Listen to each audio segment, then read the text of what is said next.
he doesn't talk to just anybody. He talks to top-level CEOs of real estate investment firms. He also So- talked to me though, so he does talk to everybody. Sorry, Luis, I thought, you know. First one's free. First one's free. There you go. What a drug dealer, this guy. I love this room. Do we not have the best room today? I love it. All right. We may not have the World Series, but we got the best room. And let's welcome to the stage the one, the only, the adored Luis. All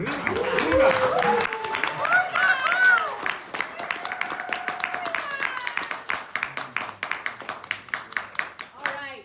Luis, the main man. The main man. Even Luis gets a speaker clock though.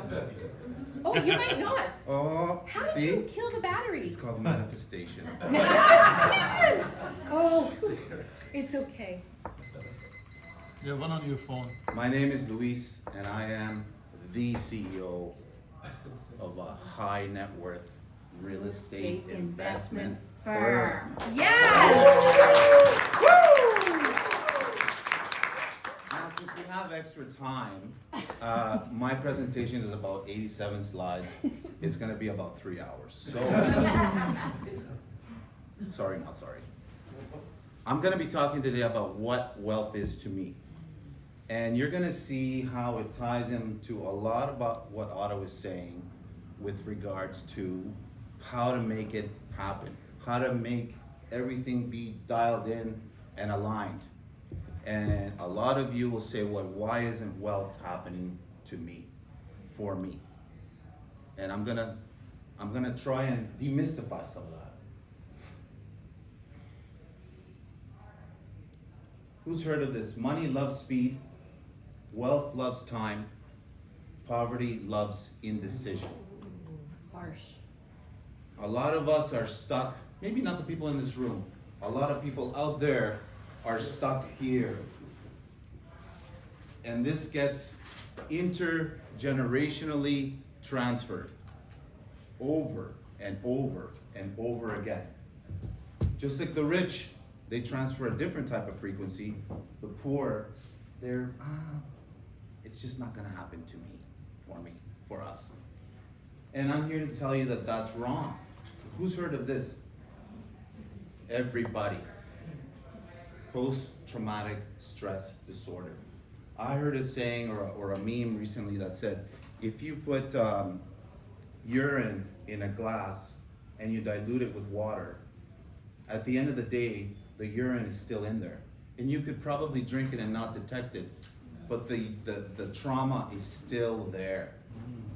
You're still carrying it around all day, every day, from the moment you wake up to the moment you go to sleep.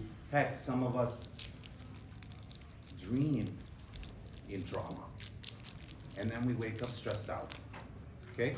The problem is the P here, post, after. What I'm here to tell you is that, you see how it's blinking? We're actually in traumatic stress disorder. Constant, continuous bombardment of what? Of things that we scroll all the time. And we're seeing terrible things. Wars in real time. People getting blown up. And the tariff wars. And the real estate market. And little Joey got hit by a car. And the neighbors got broken into. And we're scrolling. And we're becoming desensitized. We're scrolling about wars at breakfast. And then, oh my God, that's terrible. And then we put the phone down and we keep scrolling. We try to pretend like it's not going to affect us. That's a lie. We're walking around with that feeling. Eating against our core, and we don't know why. But I'm here to tell you that that's one of the reasons. We are addicted to that. Now, a lot of people, again, not the people here, but out there, are suffering from this, the imposter syndrome. And this is actually something that I've been living with my whole professional career, my whole professional life. I worked in the government for 22 years, And I retired in 2022 because of what I decided to change, because of Wealth Genius. In 2021, I retired my wife. Yeah, you can clap for that. You can clap for that. Yesterday was a really, what was yesterday? So today, What was the date? November 1st. Rent day! My wife and I do a little dance and we put a Actually, little it's bit. Monday, Luis. It's postponed to Monday. Perfect, we'll If dance it's in the again. weekend, Saturday, Sunday, Monday, Monday, Fantastic, midnight. fantastic. I'm here to tell you that the imposter syndrome is very real, and I used to live with this at work. Why? Because I felt different than they did. They were following this company line of misery and these meetings where they would talk about crap and junk and just keep recycling the whole cycle. And I was like looking to inspire people. I was looking to go somewhere. I was looking to like really impact, and they did not like me. Okay, I had a big bullseye on my head. And when I said I'm leaving, some people were mad. How dare you leave us? Right? I felt like an imposter back then. You know the movie Fight Club? Who's watched that movie? Watch it. Okay, the first rule of Fight Club is? Don't talk about Fight Club. I was talking about Fight Club all day. And I'm doing real estate. And I'm doing this. And I'm doing that. And I'm excited. During my free time, I'm building something. And they didn't like that. So, a lot of people come here and they have the inverse. They say, well, I don't have, money, or I don't have a deal. And they think that if they find a really good deal, they're gonna make it.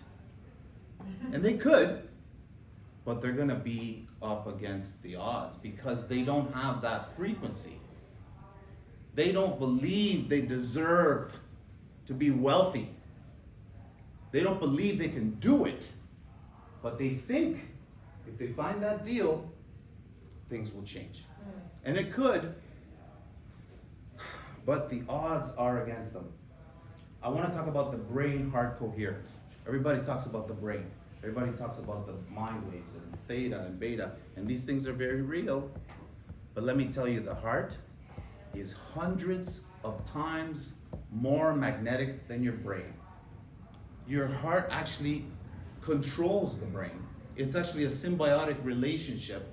The brain is controlling your thoughts. But what good is having positive thoughts if you're having terrible feelings? If you're walking around with like misery, with a dark cloud, and I just saw people getting blown up, or financial devastation, the condo market, oh my goodness. You're setting yourself up for failure. So, by the way, I killed the clock again, eh? It must be my coherence. It's that magnetic heart. The heart is so powerful. There's a little section of the heart called the little brain, which actually has intelligence. It has intelligence. It can actually control. So what is the secret? The secret is to continuously be thinking and feeling those thoughts that are going to propel us towards our goals, our dreams, our realization. What is this starting to sound like? It's starting to sound like the algorithm. You know, everyone's talking about the algorithm, and you gotta train the algorithm. The conversation that goes on between this and that, whatever all of this is, and everybody else in this room, and let me tell you something, I've been to the other rooms today, they're not as coherent as this room. And the temperature in this room is through the roof. Thank you. That's how much I have left? Oof, tons of time. Oh. So, wealth for me is a frequency. Wealth for me is a frequency. It starts like this. Wealth is also about net worth and about what my kids are going to inherit. We have 2 boys, 8 and 10. And these boys, let me tell you, I said to my boy, I said, Santino, 10 years old, I said, Santino, with all the tools that are out there, the AI, crypto, all of the tools that you have access to, there's no reason why you cannot be a millionaire by the time you're 18 on your own merit. And you know what he said to me? This boy. He said, Daddy, why 18? Why not 16? Why not 14? And I said, you know what? I'm gonna get out of your way. And then last week it dawned on me. He has no choice. Well, he does. He could choose to go on universal basic income and live, you know, we don't have to get into that. Or he could choose to change his frequency and align and use tools like AI. There's the AI conversation, it cannot be ignored anymore. And it's not a question of whether you're gonna accept it or not, it's a question of how quickly you're gonna do it and how much you're gonna leverage it. So, to me, wealth is a frequency. It starts like that. All of the rich intergenerational billionaires, they were born with that, already ingrained in them. The moment they were conceived, that frequency was transferred. Poverty can also be transferred. Actually, probably easier than wealth. It's it propagates like a cancer. And I'm looking around and I'm seeing a lot of immigrants in the room, right? We came here because we wanted, Canada's built on immigration, right? Frequency, people coming for a better place to have that frequency flow. And a lot of people think that if they go somewhere else, you know, maybe it'll be better. I'm gonna close with this. It's Napoleon Hill's principles that suggest that wealth operates on a universal frequency or energy. His book was Think and Grow Rich, based on the Bible, right? The Bible talks about all of these principles. There is a book in the Bible from a prophet called Habakkuk that talks about vision boards. Have a vision, a clear vision. See, there's a lot of lack of that. And are any of my students in the room? Make some noise.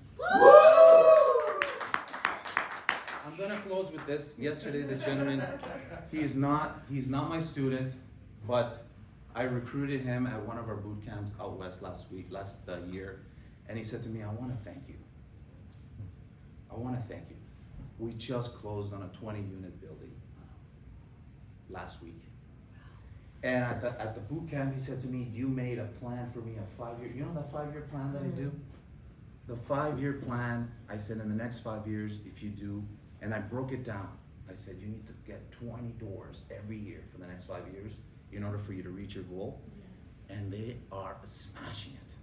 So I'm helping him adapt and change his frequency.